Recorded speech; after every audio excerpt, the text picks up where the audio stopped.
ओ मोरे साथिया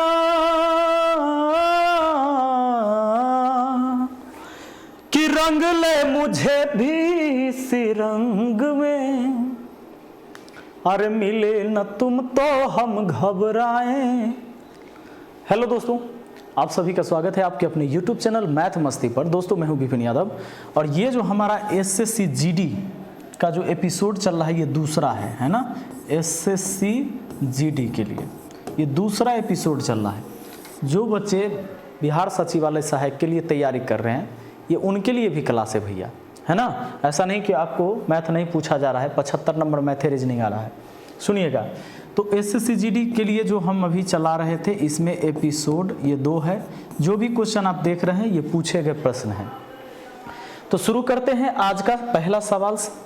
सवाल क्या कहता है? अच्छा, एक जानकारी और देते हैं, सुबह में 10 बजे आपको रीजनिंग का वीडियो अपलोड होता है पूरा एक सेट, और शाम के 3 बजे मैथ का। तो बने रहिएगा और लगातार जुड़े रहिए, अच्छे से आपको स्कोर करना है। तो कहता है सवाल, n एक 19 से भाज्य n 19 से भाज्य एक संख्या है। यदि n+1 n+8 को 19 से विभाजित किया जाएगा तो शेष क्या बचेगा, ये पूछा है। सुनिएगा, एक बात बताइए, n 19 से भाज्य एक संख्या है तो n के जगह कोई भी संख्या ले सकते हैं जो 19 से कट रहा हो। तो 19 से कटने वाला संख्या हम 19 से ले लेते हैं, क्या दिक्कत है। अब संख्या यहां से बना लीजिए। इस संख्या को बोला है कि 19 से भाग देने पर शेष क्या होगा। तो n के जगह आप 19 रख रहे हैं, +1 है, फिर n के जगह 19 और प्लस ये 8 है। 19 एक होता है 20, ये होता है 19 8 27, 27 दूना 54, 540, 540। इस 540 को कहता है कि 19 से भाग दीजिएगा, शेष क्या बचेगा। अरे 19 दूना 38, शेष बचा 16, उत्तरा 0, 19 अट्ठे बरबन्ना से सरकारी स्कूल वाला, शेष बचा 8। आपका आंसर कितना हो गया? 8 हो गया, ऑप्शन सी। आइए देखते हैं अगला सवाल। अगला सवाल क्या कह रहा है? कहता है कि n का अधिकतम पूर्णांकीय मान क्या है जिसके लिए n² + n + 6 बटा n एक पूर्णांक हो जाए। पूर्णांक है, कहता है n का सबसे बड़का मान बताइए कि ई भी एक पूर्णांक बन जाएगा। तो नीचे जो 4 गो ऑप्शन देले होगा उसी में न n के मान होगा। सुनिए, तो अब अधिकतम का है तब बड़का ऑप्शन के तरफ से चलिए। 8 लेके देखिए कि 8 रखने से ही पूर्णांक होता है कि नहीं। पूर्णांक मतलब पूर्णांक होना चाहिए, वो दशमलव में भिन्न में नहीं रहना चाहिए। 8 के स्क्वायर 64 हो जाएगा, 64 8 72, 72 आप फिर 6 78, 78 को फिर 8 से n के जगह 8 रखना ही है। 8 से तो 64 8 72, 72 6 78, 78 8 से पूरा नहीं कटेगा, ये भिन्न में रह जाएगा, ये पूर्णांक नहीं हुआ। ऑप्शन सी लेके चलते हैं। सी में है 6 n के जगह 6 रखे, 6 के स्क्वायर 36, फिर 6 रखाया, 36 6 42, 42 आई 6 48, 48 n के जगह तो 6 रख रहे हैं, 48 में भाग देना है 6 से, 48 में 6 से भाग 6 8 है 48। 8 एक पूर्णांक होता है। कौन ऑप्शन लेने से हुआ? ऑप्शन सी लेने से। ऑप्शन सी आपका आंसर हो गया भैया, ऑप्शन सी आंसर हो गया। अगला सवाल देखिए जरा, कहता है कि मिले न हम तो तुम घबराए। देखिए, उस वर्गाकार खेत की भुजा की लंबाई क्या है। एक वर्गाकार खेत की भुजा की लंबाई पूछा है जिसका क्षेत्रफल 40 × 20 मीटर और 25 × 17 मीटर विमाओ 2 आयताकार खेत के क्षेत्रफल के योगफल के बराबर है। कहता है एक वर्गाकार खेत के एक भुजा की लंबाई बता दीजिए जिसका जो क्षेत्रफल है, उस वर्गाकार खेत का जो क्षेत्रफल है ये दोनों आयताकार खेत के क्षेत्रफल के योग के बराबर है। ए भैया, एक अगर वर्गाकार कोई खेत है तो उसका क्षेत्रफल होता है भुजा स्क्वायर, और ये दोनों खेत के क्षेत्रफल के योग के बराबर। तो 40 × 20, ये 40 × 20 प्लस 25 × 17 इसके योगफल के बराबर कहता है। तो a² बराबर देखिए 4 दूना हुआ 800, अब प्लस 25 × 17 कितना, तो 17 पचे 85 के 5 हाथ में कितना 8, और 17 दूना 36, सॉरी 17 दूना 34, 34 और 8 कितना 42। भैया ए स्क्वायर बराबर 800 400 1225 हो गया, 1225। तो ए बराबर कितना रूट अंडर 1225, यानी ए का मान कितना आप जानते हैं 10 के स्क्वायर 11 के 12 के स्क्वायर, सॉरी 12 नहीं 36 के स्क्वायर 1296 होता है, 35 हो जाएगा ये 35 हो गया 35, यानी वो वर्गाकार खेत जो होगा उसकी एक भुजा 35 मीटर की होगी, ऑप्शन सी। वर्ग के क्षेत्रफल दोनों आयत के क्षेत्रफल के योग के बराबर था, यहां से एक भुजा निकल के आ गया 35।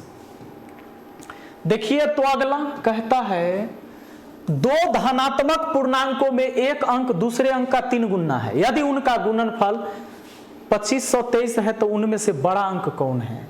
दो धनात्मक पूर्णांक में एक अंक दूसरे अंक का 3 गुना है, एक अंक दूसरे अंक का 3 गुना, अगर ये x है तो ये 3x है, इन दोनों का गुणनफल दिया हुआ है 2523 दिया हुआ है। चलिए आइए 3 से काट देते हैं, 3 8 24, 3 चौके 12, 3 1 कम 3, एक्स स्क्वायर बराबर 841। भैया x का मान कितना रूट अंडर 841।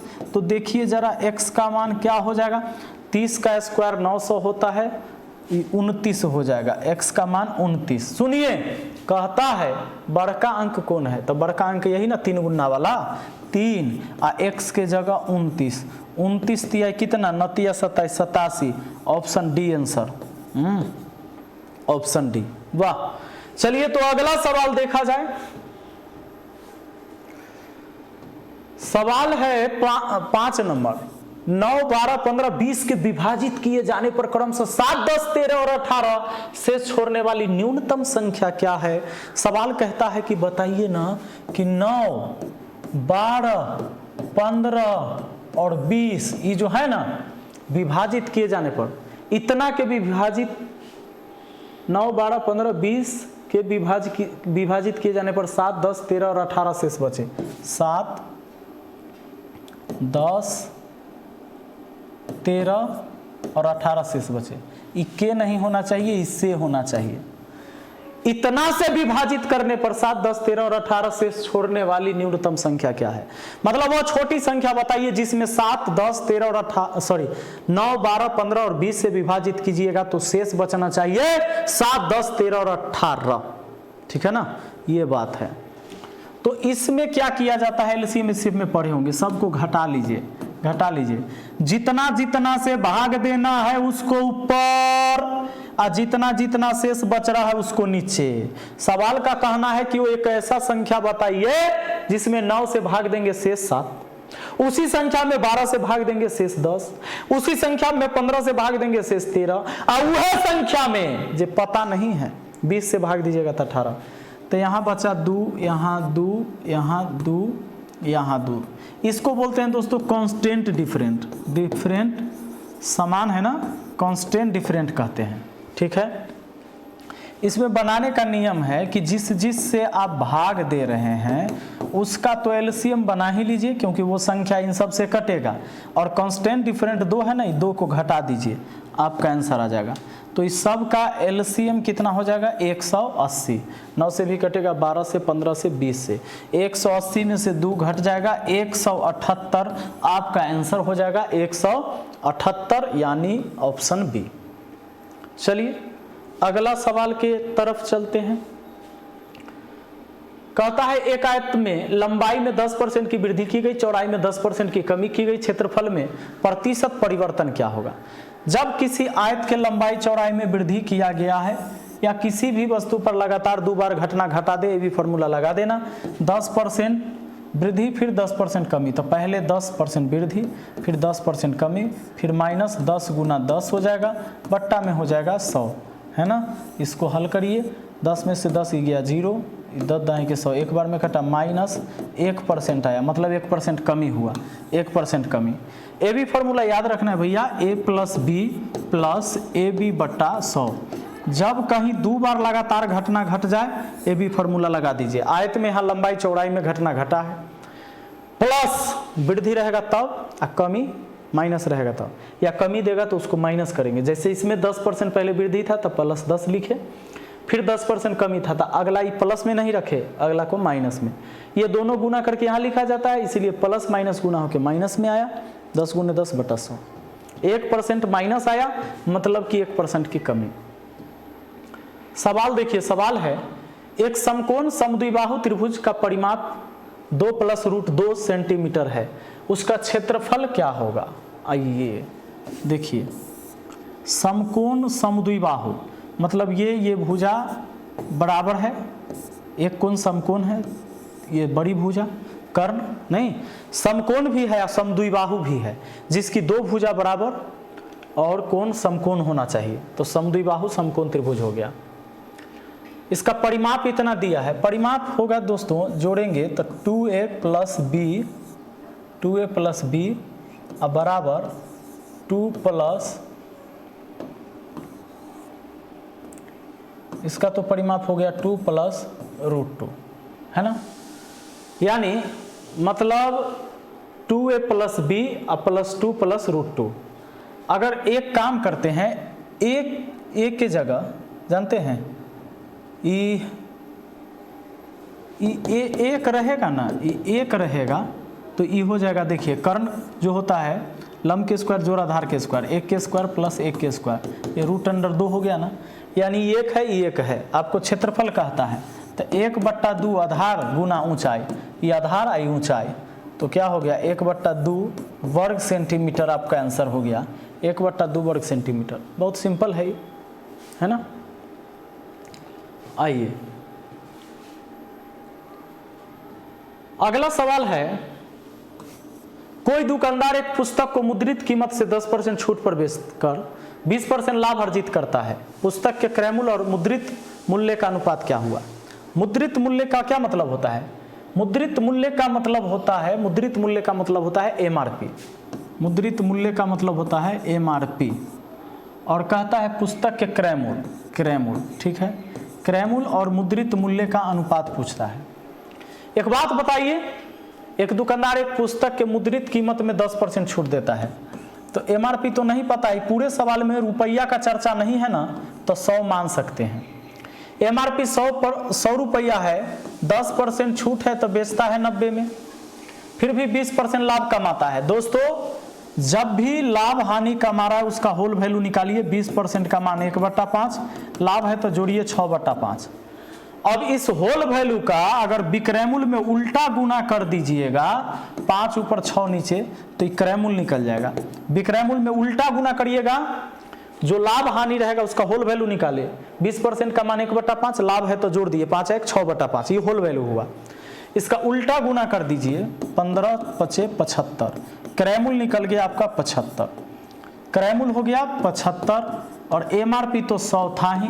इन दोनों का रेशियो पूछा है, 25 × 3 = 75, 25 × 4 = 100, 3:4 आपका आंसर, 3:4। आइए देखिए अगला,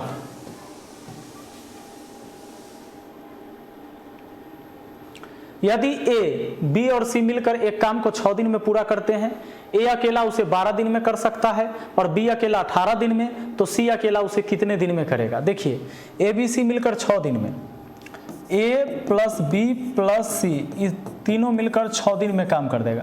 A अकेला 12 दिन में, B अकेला 18 दिन में, A अकेला 12 दिन, B अकेला 18 दिन, तो कहता है C अकेला उसे कितने दिन में। कुछ नहीं करना है, तीनों मिलकर कोई काम 6 दिन में, तो एक दिन में 1/6 करता है, तीनों का काम हुआ। A के एक दिन का काम 1/12, B के एक दिन का काम 1/18। इस काम में से ही दोनों काम को घटा दीजिए, आपका आंसर आ जाएगा। LCM कितना हो जाएगा 36, 6 × 36, 12 × 3 = 36, 18 × 2 = 36, 1/36। अरे तीनों के काम में से A और B का काम घटा दिए तो CA के ना एक दिन का काम बचा। C का काम 1/36 भाग मतलब 36 दिन में काम कर देगा। C जो है कितना दिन में कर देगा, 36 दिन में कर देगा। Option D answer. पार्ट का उल्टा डे होता है, डे का उल्टा पार्ट होता है। एक दिन के C का काम निकल के आया 1/36 भाग, इसका मतलब है 36 दिन में काम करता है पूरा। देखिए अगला सवाल है, प्रश्न कहता है एक आदमी नौका को 13 किलोमीटर प्रवाह चलाता है, ऊर्ध्वा लिखना था इसको, ऊर्ध्वा प्रवाह चलाता है और 28 किलोमीटर अनुप्रवाह चलाता है और 5 घंटा लगता है। देखिए माने धारा के दिशा में जाता है तो 28 किलोमीटर जाता है 5 घंटा में, और धारा के विरुद्ध चलता है तो 13 किलोमीटर जाता है 5 घंटा में, उसे हर बार 5 घंटा लगता है। तो धारा की चाल क्या है दोस्तों? अगर किसी भी नाव का चाल धारा के दिशा में भी पता है, धारा के विरुद्ध भी पता है, तो नाव का ओरिजिनल चाल निकालना है तो दोनों चाल को जोड़ के दूसरे भाग। लेकिन अगर धारा की चाल निकालनी है तो दोनों चाल को घटा के दूसरे भाग। मान लीजिए धारा के दिशा में आप जा रहे हैं 20 के चाल से, धारा के विरुद्ध आ रहे हैं आप 15 के चाल से, और आपका चाल निकालना है तो जोड़ के दूसरे भाग। लेकिन अगर धारा की गति निकालना है तो दोनों चाल को घटा के दूसरे भाग, आंसर आ जाएगा। तो यहां पर एक काम करिए, 13 किलोमीटर जाता है 5 घंटा में, तो पहले बड़का को लिख देते हैं। 28 किलोमीटर जाता है 5 घंटा में, तो दूरी बट्टा समय चाल हो गया। दूसरा बार धारा के विरुद्ध 13 किलोमीटर जाता है 5 घंटा में, तो दूरी बट्टा चाल, दूरी बट्टा समय चाल हो गया। ये दोनों चाल निकल गया, एक बार धारा के दिशा वाला, एक बार धारा के विरुद्ध वाला। हमको निकालना है धारा के चाल, तक घटा के और 2 से भाग लगा दीजिए, आपका आंसर आ जाएगा।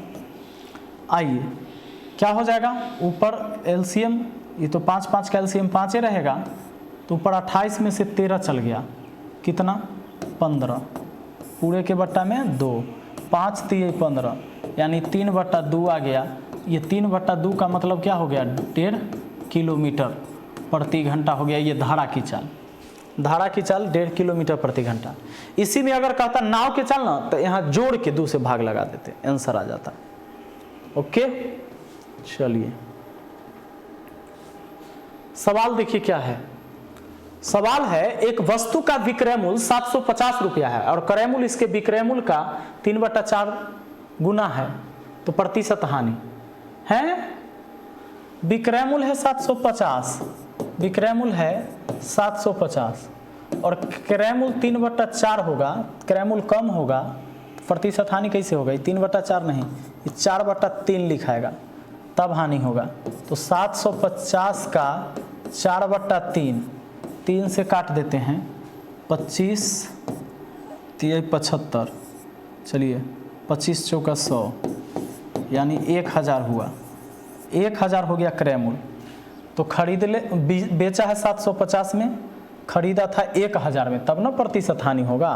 हानि कितना का प्रतिशत हानि बताना है, तो 250 रुपया का तो हानि हुआ, कितना पर? क्रय मूल्य पर लिखिएगा, प्रतिशत के लिए 100% से गुना। चलिए 2 0 से 2 0 कटा, 0 से 0 कटा, 25% के हानि हुआ इस व्यापार में। इस व्यापार में हानि कितना का? 25% का, ऑप्शन डी हो गया। आइए भैया अगला सवाल, आइए। इस सवाल तो बताने की जरूरत नहीं, आप लोग बना दीजिएगा। ए का 90%, ए का क्या है 90% और बी का 30% बराबर है, तो बी अनुपात ए पूछा है। चलिए प्रतिशत कटा 30 तिहाई 90 कटा नहीं, तो बी अब बट्टा ए ले आइए और इधर 3/1 रहेगा, यानी 3:1 हो गया, बी अनुपात ए। ठीक है, बी अनुपात ए, 3:1, ऑप्शन ए आंसर। नेक्स्ट हाँ सवाल देखिए। सवाल है परीक्षा में 80% छात्र अंग्रेजी में उत्तीर्ण हुए, 85% छात्र गणित में उत्तीर्ण हुए और 75% अंग्रेजी तथा गणित दोनों में। यदि 40 छात्र दोनों विषय में अनुत्तीर्ण रहे तो छात्रों की कुल संख्या क्या है? एक बात तो अच्छा है कि पूरा अर्थमेटिक ही आपसे पूछा जा रहा है, इसमें एडवांस मैथ आ नहीं रहा है, तो बहुत ज़्यादा पढ़ने की आपको ज़रूरत नहीं है। 15-16 को चैप्टर पढ़ लीजिए ना, काम चल जाएगा। एक परीक्षा में 80% छात्र अंग्रेजी में उत्तीर्ण हुए, 85% छात्र गणित में उत्तीर्ण हुए और 75% अंग्रेजी तथा गणित दोनों में, 40 छात्र दोनों विषय में अनुत्तीर्ण हुए। अनुत्तीर्ण मतलब फेल। रियल में जो दिया है 40 वो फेल वाला दिया है, तो प्रतिशत में भी फेल वाला निकालिए, तब ना रिलेशन मिलेगा, आपस में बराबर करेंगे। 40 विद्यार्थी फेल हुआ है, 40 दोनों विषय में फेल हुआ है, तो फेल वाला निकालना है ना दोस्तों, तो पास वाला फॉर्मूला लगाते हैं। परसेंटेज में पढ़ाए थे, पास बराबर पास प्लस पास माइनस पास। तो पास हुआ दोनों विषय में कितना, ये देखिए पास टोटल कितना, टोटल पास कितना। तो पहले एक परीक्षा में 80% छात्र अंग्रेजी में उत्तीर्ण हुआ था, 80% यहाँ पास लिख दिया। फिर 85% छात्र गणित में पास हुआ, 85% यहाँ भी पास लिख दिया। अब माइनस जो दोनों विषय के लिए बोला जाता है उसको लास्ट में माइनस करते हैं। तो कहता है 75% अंग्रेजी तथा गणित दोनों में पास है, 75%। तो इस दोनों का अंतर कितना, 10 का 10 80 90, 90% पास हुआ दोस्तों। तो अब निकल जाएगा आपका फेल। सुनिए, fail in both subject, fail in both subject. Total होता है स्टूडेंट 100%, उसमें से 90% तो टोटल फेल है, तो 10% है जो पास है। देखिए 10% पास हो गया, तो चूंकि अब आप यहाँ से सवाल बना सकते हैं कि 10% पास हुआ, जबकि पास हुआ है 40, 100% का मान निकाल दीजिए, इसलिए 100% का मान ही टोटल वैल्यू हो जाएगा। 10 चौके 40, 100 चौके 400, 400 स्टूडेंट टोटल, टोटल स्टूडेंट कितना 400। ओके, चलिए 10% का मान 40 तो 100% का मान 400। देखिए भैया, सवाल है एक बस अपनी चाल के 2/3 पर चलकर 12 घंटे में गंतव्य स्थान पर पहुंचती है।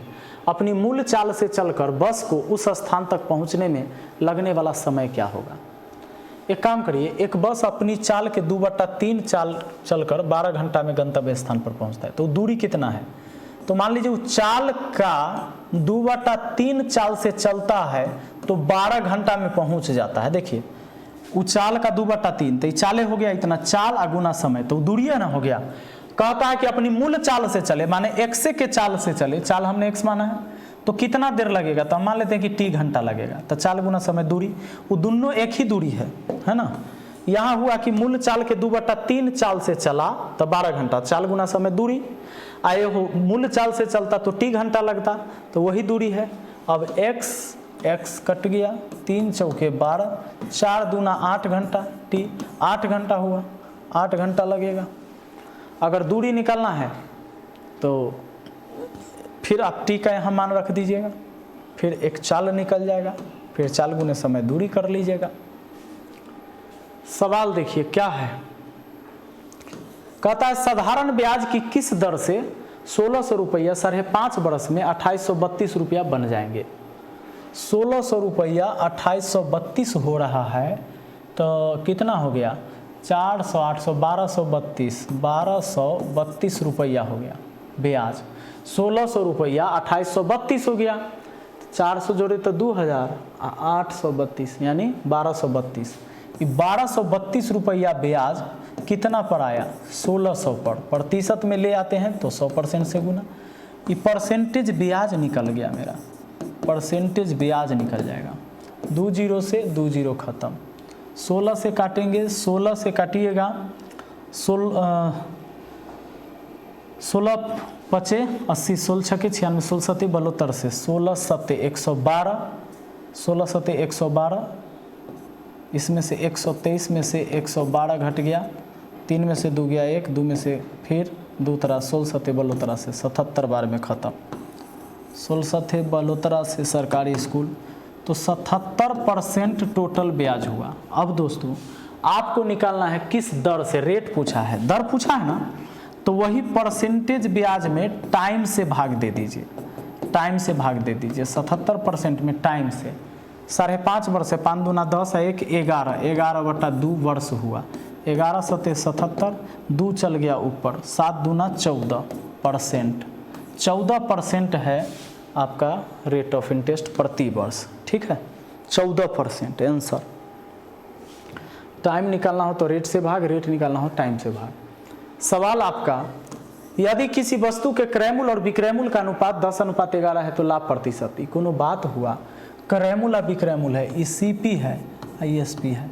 खरीदले हैं 10 में, आप बेचे हैं 11 में, तो लाभ हुआ 1 का। खरीदे 10 में, बेचे 11 में, लाभ हुआ 1 का। कितना पर, 10 पर, तो प्रतिशत के लिए 100% से गुना, 10 दाहें 100, 10% का लाभ हुआ, आपका आंसर हो गया 10%। ठीक है भैया। आइए देखिए अगला सवाल।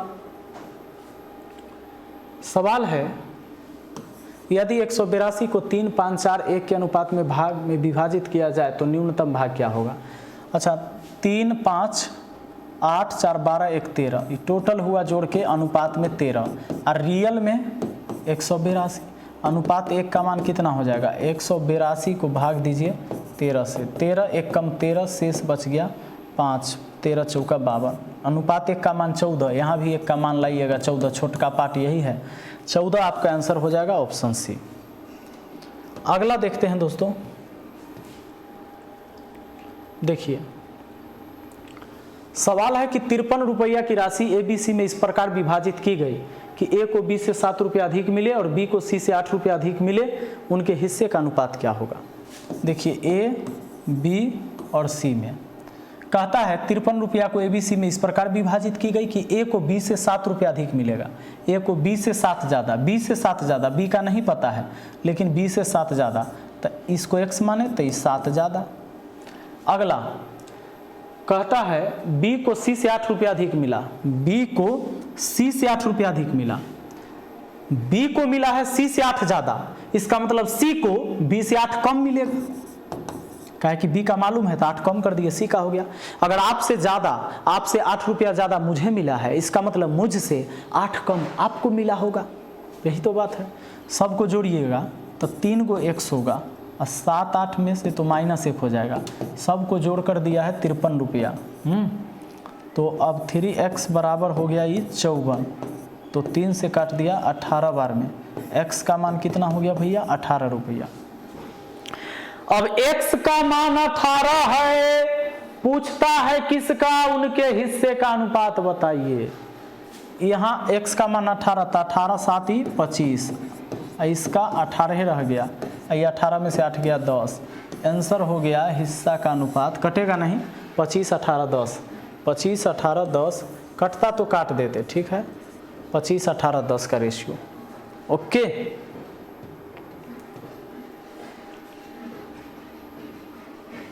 देखिए सवाल है 4 भाई की औसत उम्र 12 वर्ष है। 4 भाइयों की औसत उम्र कितना है, 12 वर्ष है। यदि उनकी उम्र में उनकी माँ की उम्र भी शामिल कर ली जाए तो कुल औसत में 5 वर्ष की बढ़ोतरी हो जाती है। माँ की उम्र वर्ष में क्या है, वाह। 4 भाई की औसत उम्र 12 वर्ष है, तो 12 चौके 48 वर्ष हुआ सभी का, चारों भाई का। यदि उनकी उम्र में उनकी माँ की उम्र भी शामिल कर ली जाए तो कुल औसत में 5 वर्ष की वृद्धि हो जाती है। पहले 12 था, 12 5 17, अब 17 वर्ष औसत हो गया कई आदमी का, एक माँ आ गई, 4 भाई था तो 5 आदमी का।